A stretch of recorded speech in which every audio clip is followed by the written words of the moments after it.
18 বছর হলেই NID card দেখিয়ে গ্রামের মানুষ টিকা পাবেন। 7ই আগস্ট থেকে কার্যক্রম শুরু। ইউনিয়ন পরিষদে টিকার কেন্দ্র স্থাপন করছি। তাদের যে আইডি কার্ড নিয়ে আসতে পারে তারা টিকা দিতে পারবে। সবাইকে টিকা নেওয়ার আহ্বান প্রধানমন্ত্রীর। মাঠ পর্যায়ে ভ্যাকসিন কার্যক্রমে নেতাকর্মীদের সম্পৃক্ত হওয়ার নির্দেশ। মানুষের ভিতরে একটা আতঙ্ক ছিল, ভয় ছিল, এই টিকা নিলে কি হবে। এখন সবাই আস্তে আস্তে সেই ভীতি কাটাচ্ছে। স্বেচ্ছাসেবক লীগের ছেলেমেয়ে যে যেখানেই থাকুক, মানুষকে একটু সাহায্য করা, যেটা তোমরা অতীতেও করেছো, এটাও করবা। করোনায় একদিনে সর্বোচ্চ 258 জনের মৃত্যু। ডেল্টায় বিপর্যস্ত সব বয়সীরাই।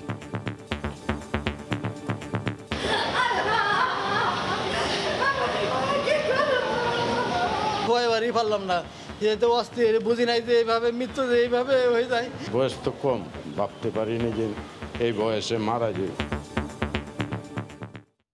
দেখছিলেন প্রধান শিরোনাম। সন্ধ্যার সময়ের সঙ্গে আছি আমি জাফর সাদিক।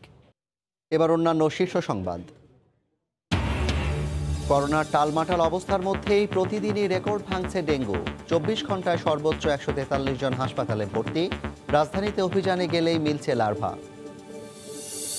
চট্টগ্রামে বিধিনিষেধ বিরোধী বিক্ষোভের নামে শিবিরের নাশকতার পরিকল্পনা ভেস্তে দিল পুলিশ। ঢাকা চট্টগ্রাম কক্সবাজার মহাসড়ক দখলের ষড়যন্ত্রের সময় গ্রেপ্তার 19।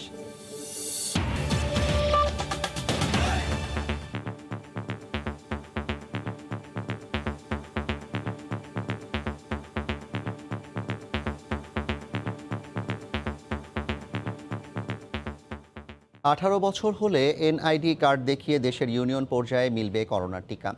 7ই আগস্ট থেকে শুরু হবে এই কার্যক্রম। দুপুরে মন্ত্রিপরিষদ বিভাগের উদ্যোগে সরকারের উচ্চ পর্যায়ের বৈঠকে এ সিদ্ধান্ত জানানো হয়। আগামী 5ই আগস্ট পর্যন্ত চলমান লকডাউনে কোনো রকম শিল্প কারখানা খোলা হবে না বলেও সাফ জানানো হয়। বাঁচতে হলে টিকার বিকল্প নেই। সাম্প্রতিক সময়ে বিভিন্ন উৎস থেকে 21 কোটি ডোজ করোনা টিকা পাওয়ার ব্যাপারে আশাবাদী সরকার।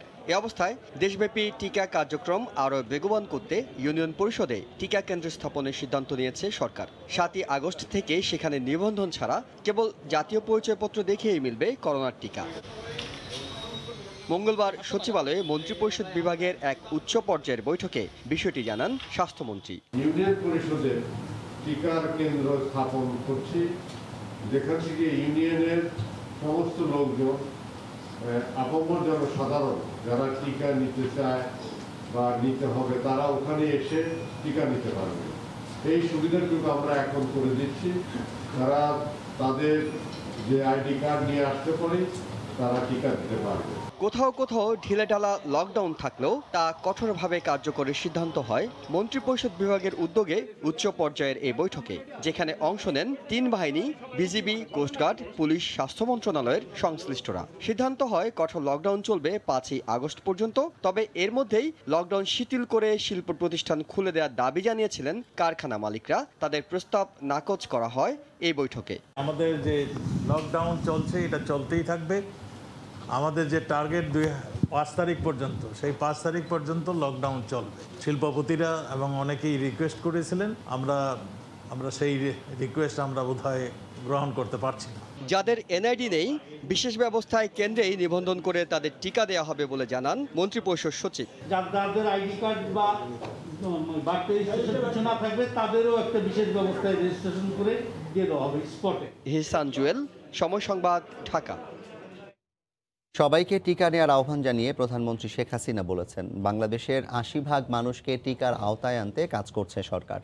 বিকেলে আওয়ামী স্বেচ্ছাসেবক লীগের 27তম প্রতিষ্ঠা বার্ষিকী উপলক্ষে বঙ্গবন্ধু এভিনিউতে আয়োজিত আলোচনা সভায় গণভবন থেকে ভার্চুয়ালি যুক্ত হন প্রধানমন্ত্রী।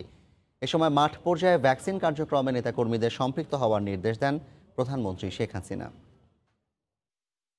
ভ্যাকসিনের ব্যাপারে যেখানে যা পাওয়া যাচ্ছে আমরা ক্রয় করছি, তার জন্য আলাদা টাকাও রাখা আছে, প্রয়োজন আরও টাকা আমরা খরচ করব।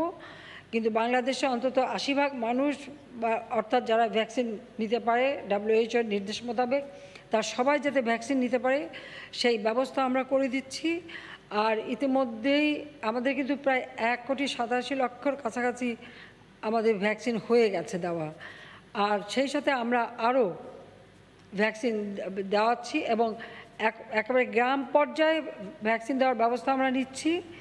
সেখানে সবাইকে যে ওই যে রেজিস্ট্রেশন শুধু করতে হবে তা না, তাদের আইডি কার্ড দিয়ে তারা সরাসরি এসে রেজিস্ট্রেশন করে ওখানেই নিতে পারবে, সেই ব্যবস্থা আমরা করে দিচ্ছি। সেই ক্ষেত্রে আমি বলবো স্বেচ্ছাসেবক লীগের ছেলেমেয়ে যে যেখানেই থাকুক মানুষকে একটু সহযোগিতা করা, সাহায্য করা, যেটা তোমরা অতীতেও করেছো, এটাও করবা, যেন সবাই এই ভ্যাকসিনটা নিতে পারে। একটা সমস্যা এখনও আছে, যেটা আমি গ্রামের থেকে খবর পাই, তার ধারণা টেস্ট করলে করোনা আছে এটা শুনলে সে অচ্যুত হয়ে যাবে, তার সাথে মানুষ মিশবে না। কিন্তু এটা তো ঠিক না। টেস্ট করলে তার যে চিকিৎসাটা হবে, সে যে ভালো হবে বা সে অন্য কাউকে সংক্রমিত করবে না, এই ধারণাটা মানুষের মধ্যে দিতে হবে।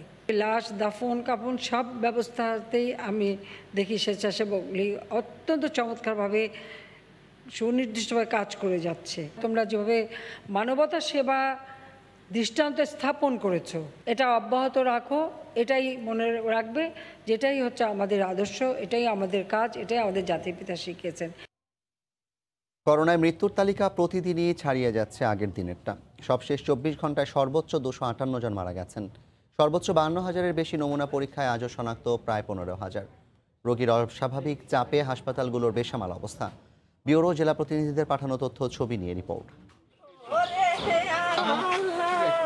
ঈদের পর থেকেই করোনা পরিস্থিতি আবারও নিয়ন্ত্রণহীন। সংক্রমণ দাপিয়ে বেড়াচ্ছে এখন শহর থেকে গ্রামাঞ্চলে। প্রতিদিনই সংক্রমণের সাথে সাথে মৃত্যুর সংখ্যাও বাড়ছে আশঙ্কাজনকভাবে। হাসপাতালগুলোতে বাড়ছে আইসিইউর জন্য হাহাকার। প্রিয়জনকে বাঁচাতে স্বজনরা অক্সিজেন আর আইসিইউর খোঁজে ছুটোছুটি করছেন এক হাসপাতাল থেকে আরেক হাসপাতালে। কুষ্টিয়ায় গত 24 ঘন্টায় 22 জনের মৃত্যু হয়েছে। এদের মধ্যে 18 জনের করোনা পজিটিভ ও 4 জনের করোনা উপসর্গ ছিল।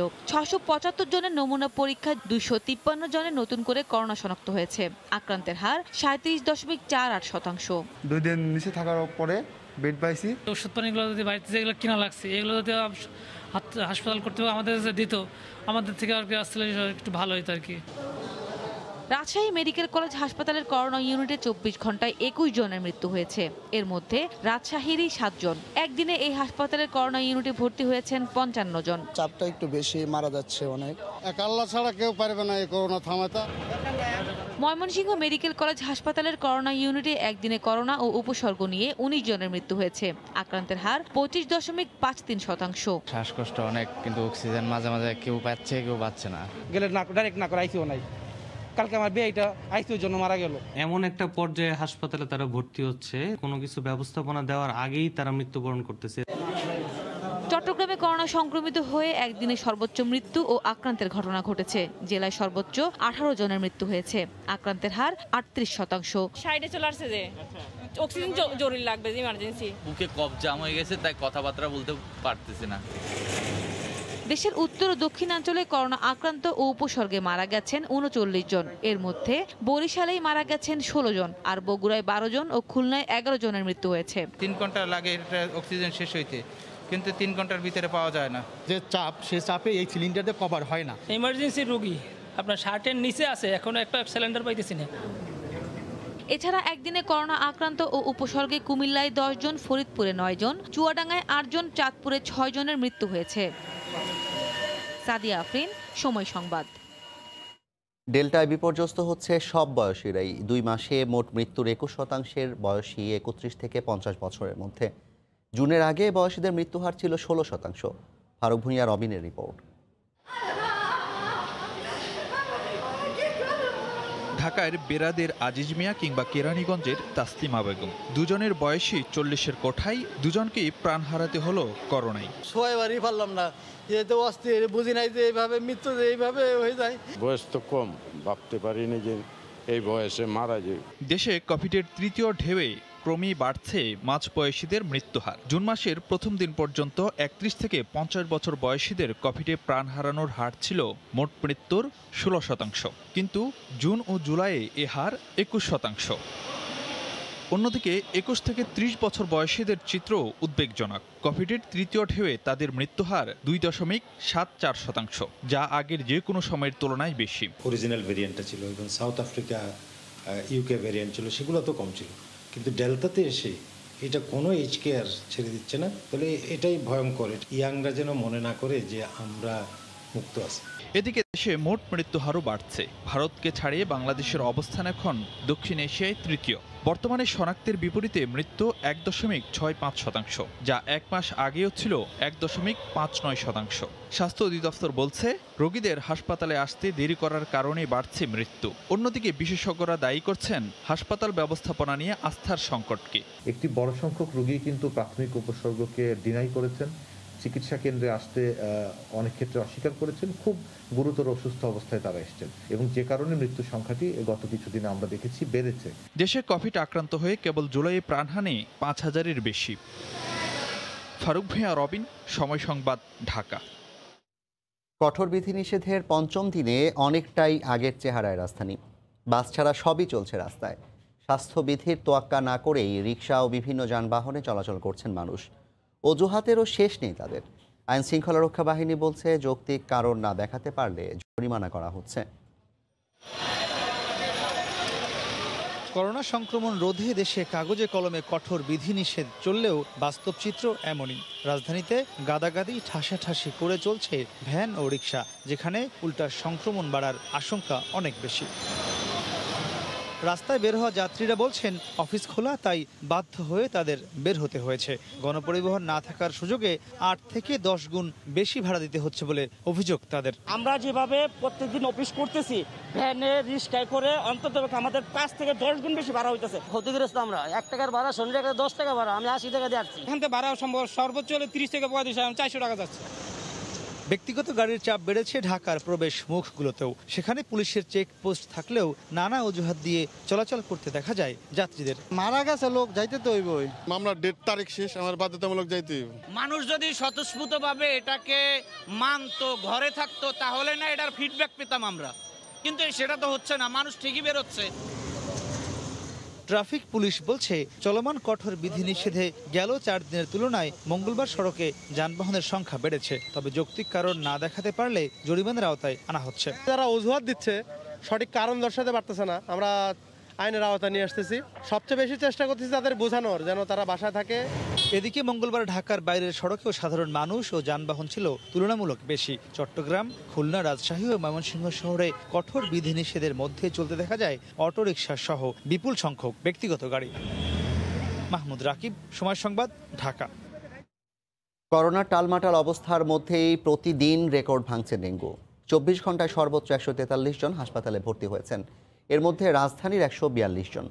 এদিকে ঢাকার ২ সিটিতে দ্বিতীয় দফায় চিরুনি অভিযানের প্রথম দিনে বেশ কয়েকটি ভবনের মালিককে জরিমানা করা হয়। কিন্তু সাধারণ মানুষ সচেতন না হলে পরিস্থিতি নিয়ন্ত্রণে রাখা সম্ভব হবে না বলে জানিয়েছেন নগর কর্তৃপক্ষ। নির্মাণাধীন ভবনে দীর্ঘদিন ধরে জমে থাকা পানি এবং আবর্জনা মিলেমিশে একাকার। এর থেকেই তৈরি হচ্ছে এডিসের লার্ভা, যা মারাত্মক স্বাস্থ্য ঝুঁকির কারণ। নগরবাসী বলছেন, নিজে সচেতন হয়েও পাশের ভবনের কারণে ডেঙ্গু আক্রান্তের ঝুঁকিতে আছেন তারা। পাশের বিল্ডিংয়ে থাকি, আমরা অনেকটাই পরিষ্কার রাখি, আর এই বিল্ডিং অনেকই ময়লা ফেলে চলে যায়। আমরা পরিষ্কার রাখলেও আমাদের সাইড রাখলেও এই সাইড রাখা হয় না, এই ময়লা ফেলে আর ময়লা হয় আর পানি জমা থাকে। আমার এই যে এখানে একটা পানি জমতো, এটা আমি বালি দিয়ে ভর্তি করে দিচ্ছি। যেসব ভবনে এডিসের লার্ভা পাওয়া যাচ্ছে, সেই ভবনের মালিককে জরিমানা করছেন ভ্রাম্যমাণ আদালত। আমরা যতগুলো ভবনে ঘুরেছি, নির্মাণাধীন ভবনে আমরা লার্ভা পেয়েছি, পানি পেয়েছি। এটা মালিককে যদি পাই, আমরা এখনই মোবাইল কোর্টের আওতায় নিয়ে আসবো। মালিককে না পেলে আমরা নিয়মিত মামলা করব। দ্বিতীয় দফার চিরুনি অভিযানে প্রথম দিন মঙ্গলবার সকাল 10টা থেকে ঢাকা উত্তর সিটি কর্পোরেশনের 10টি অঞ্চলের 54টি ওয়ার্ডে ছেটানো হয় লার্ভিসাইড।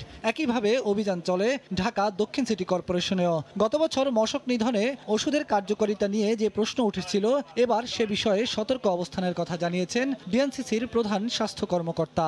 3টা ল্যাবে এটা পরীক্ষা করা হয়, আইডিসিআর এ করা হয়, প্ল্যান্ট প্রোটেকশনে করা হয়, জাহাঙ্গীরনগর ইউনিভার্সিটি ল্যাবে করা হয়। কাজেই আমরা শতভাগ নিশ্চিত না হয়ে ওষুধকে আমরা মাঠে প্রয়োগ করি না। কোনো ভবন থেকে ম্যানেজার বা কর্মীরা পালিয়ে যাচ্ছে, আমরা সেই সকল ভবন মালিকদের বিরুদ্ধে নিয়মিত মামলা দেওয়ার জন্য নির্দেশ দিয়েছি, এবং যেখানে যাকে যে অবস্থায় পাওয়া যাবে, আইন তার নিজস্ব গতিতে চলবে। গত 24 ঘন্টায় সারা দেশে ডেঙ্গু আক্রান্ত হয়ে হাসপাতালে ভর্তি হয়েছেন 143 জন, যা চলতি বছরে সর্বোচ্চ। এর মধ্যে শুধু রাজধানীতেই রেকর্ড 142 জন। বেলায়েত হুসাইন, সময় সংবাদ, ঢাকা। যোগ্যতা, অভিজ্ঞতা আর দেশপ্রেম, এই তিনের সমন্বয়ে দেশের আইসিটি খাতকে শুধু এগিয়ে নেননি, নিজ হাতে গড়ে তুলেছেন ডিজিটাল বাংলাদেশ। ক্ষমতার খুব কাছাকাছি থেকেও নির্লোভ ও পরিচ্ছন্ন জীবন জীবিকার অধিকারী থেকে ঠাঁই করে নিয়েছেন দেশের আপামর মানুষের মনে। জাতির পিতা বঙ্গবন্ধু শেখ মুজিবুর রহমানের দৌহিত্র ও প্রধানমন্ত্রী শেখ হাসিনা এবং বিশিষ্ট পরমাণু বিজ্ঞানী ডক্টর এম.এ. ওয়াজেদ মিয়ার পুত্র সজীব ওয়াজেদ জয় আজ পা রাখলেন 51 বছরে। রাশেদ বাপ্পির রিপোর্ট। যুদ্ধের দামামার মাঝেই 1971 সালের 27শে জুলাই বিশিষ্ট পরমাণু বিজ্ঞানী এম.এ. ওয়াজেদ মিয়া ও শেখ হাসিনার ঘর আলো করে জন্ম নেয় ফুটফুটে এক শিশু। পাকিস্তানিদের বিরুদ্ধে চূড়ান্ত বিজয়ের পর নানা বঙ্গবন্ধু শেখ মুজিবুর রহমান প্রিয় দৌহিত্রের নাম রাখেন জয়। জয় দিয়ে জীবনের শুরু হলেও শৈশবেই তাকে হতে হয় কঠিন নিষ্ঠুরতার মুখোমুখি। 75-এ ঘাতক দলের নির্মম বুলেটে নানা নানি সহ ছিন্ন ভিন্ন হয়ে যায় পুরো পরিবার। 75 পরবর্তী লন্ডন হয়ে মায়ের সঙ্গে রাজনৈতিক আশ্রয়ে থাকেন ভারতে। পড়াশোনা করেন বিশ্বের প্রসিদ্ধ সব বিদ্যাপীঠে। নিজেকে গড়ে তোলেন একজন প্রতিষ্ঠিত কম্পিউটার প্রকৌশলী হিসেবে।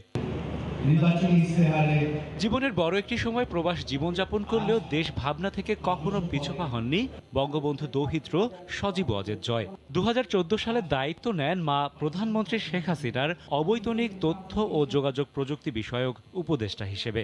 2008 সালের 29শে ডিসেম্বরের জাতীয় নির্বাচনে আওয়ামী লীগের ইশতেহারে ডিজিটাল বাংলাদেশ গড়ার বিষয়টি নিয়ে আসেন তিনি। পর্দার অন্তরালে প্রধানমন্ত্রী শেখ হাসিনার পাশে থেকে গোটা দেশে তথ্য প্রযুক্তির বিপ্লব ঘটান এই তথ্য প্রযুক্তি বিশেষজ্ঞ। আমরা বিশ্বাস করি যে তরুণরাই হচ্ছে দেশের ভবিষ্যৎ, তারাই দেশটাকে এগিয়ে নিয়ে যাবে। মহাকাশে বঙ্গবন্ধু স্যাটেলাইট উৎক্ষেপণ, দেশের গুরুত্বপূর্ণ স্থানে হাইটেক পার্ক নির্মাণ, 4G চালু, ইন্টারনেটের দাম কমানো, কম্পিউটারের শুল্কমুক্ত আমদানি, ফ্রিল্যান্সিংয়ের উৎকর্ষ সাধন সহ অনলাইনে নাগরিক সুবিধা নিশ্চিতে সজীব ওয়াজেদ জয়ের অবদান অনন্য, যার সুফল ভোগ করছে কোটি বাঙালি। কেননা করোনা মহামারীতে বিশ্বের বিভিন্ন দেশ থমকে গেলেও তথ্য প্রযুক্তিতে এগিয়ে থাকা বাংলাদেশ পাচ্ছে বাড়তি সুবিধা। সজীব ওয়াজেদ জয় মনে করেন চতুর্থ শিল্প বিপ্লবের পথে বাংলাদেশ হতে চলেছে আগামীর নেতা, যার নেতৃত্বে থাকবে দেশের তরুণ প্রজন্ম। আর তাই তরুণ উদ্যোক্তা ও নেতৃত্বকে একসঙ্গে যুক্ত করার পাশাপাশি প্রশিক্ষিত করতে বৃহত্তম প্ল্যাটফর্ম ইয়াং বাংলার সূচনা হয় সজীব ওয়াজেদ জয়ের নেতৃত্বেই।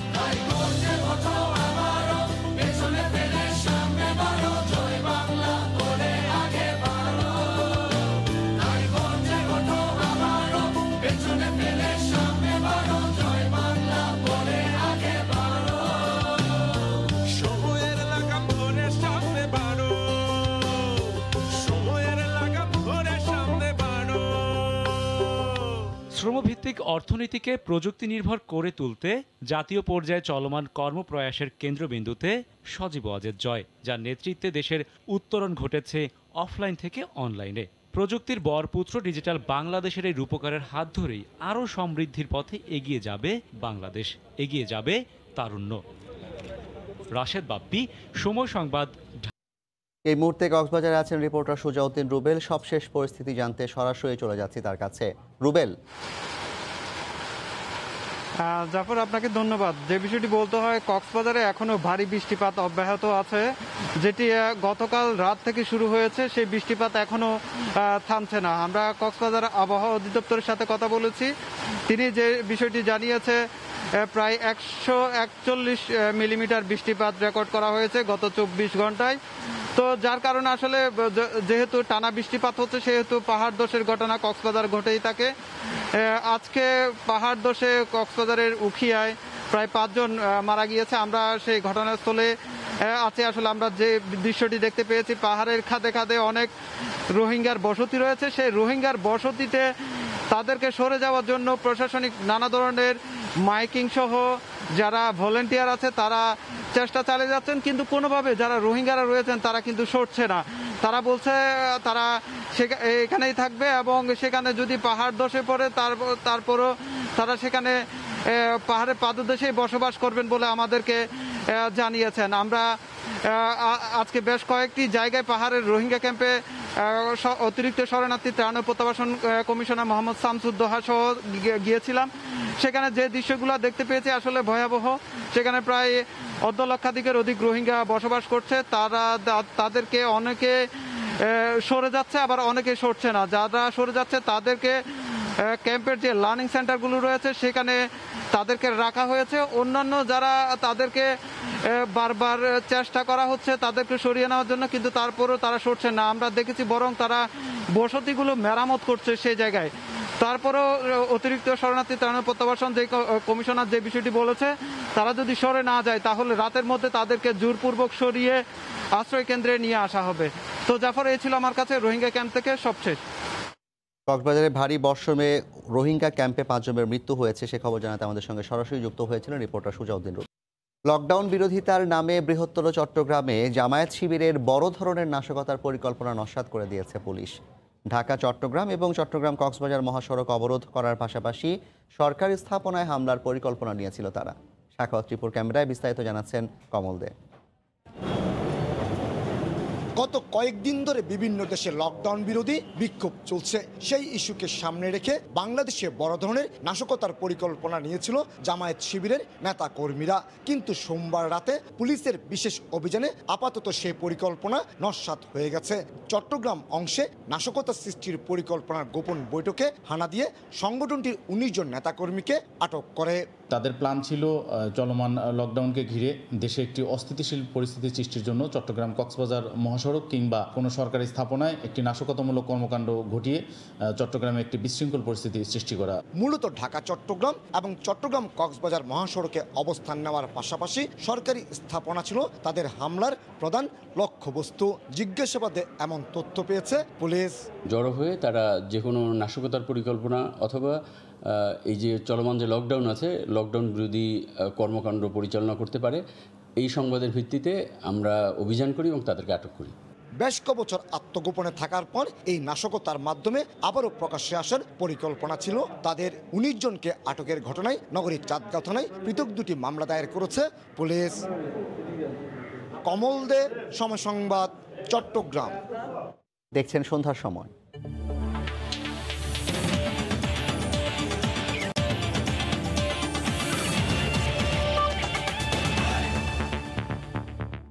ক্রিকেট অস্ট্রেলিয়ার কোয়ারেন্টাইন শর্ত মানায় অজিদের বিপক্ষে টি-20 সিরিজের জন্য আলাদাভাবে ঘোষণা করা হবে না দল। জিম্বাবুয়ের বিপক্ষে খেলা টি-20 দলটাই খেলবে, অস্ট্রেলিয়ার বিপক্ষেও নিশ্চিত করেছেন প্রধান নির্বাচক মিলহানুল আবিদিন নান্নু। এমনকি মুশফিক তামিম লিটনের সঙ্গে বর্তমানে এই দলটাকে নিয়ে বিশ্বকাপের পরিকল্পনা সাজাচ্ছেন নির্বাচকরা।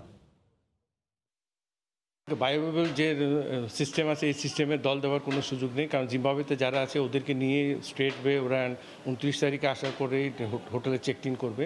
তো সুতরাং ওখান থেকে আমাদের যে 17 জন এখন আছে, ওই 17 জন থেকেই ওরাই থাকবে। এখানে পরীক্ষা নিরীক্ষার কোনো সুযোগ নেই, কারণ এখন যে দল আছে আমাদের কিন্তু টি-20 অনেকগুলি ম্যাচ আমরা খেলবো। এই জিম্বাবুয়ে সিরিজ থেকে কিন্তু শুরু হয়েছে, অস্ট্রেলিয়ার সাথে খেলা আছে, নিউজিল্যান্ডের সাথে আছে, ইংল্যান্ডের সাথে আছে, তারপরে বিশ্বকাপ। এখানে অনেকগুলি খেলোয়াড় খেলবে, পারফরমেন্সটাও দেখা হবে। ইংল্যান্ড সিরিজের আগে ভালো একটা স্কোয়াড ওয়ার্ল্ড কাপের জন্য আমরা রেডি করে ফেলতে পারবো। এ পর্যায়ের শীর্ষ সংবাদ জানিয়ে দিচ্ছি আরেকবার। 18 বছর হলেই এনআইডি কার্ড দেখিয়ে গ্রামের মানুষ টিকা পাবেন। 7ই আগস্ট থেকে শুরু, সবাইকে টিকা নেওয়ার আহ্বান প্রধানমন্ত্রীর। করোনায় একদিনে সর্বোচ্চ 258 জনের মৃত্যু। করোনার টালমাটাল অবস্থার মধ্যেই প্রতিদিনই রেকর্ড ভাঙছে ডেঙ্গু। 24 ঘন্টায় সর্বোচ্চ 143 জন হাসপাতালে ভর্তি। রাজধানীতে অভিযানে গেলেই মিলছে লার্ভা। এই ছিল সন্ধ্যার সময়, সঙ্গে থাকুন সময়।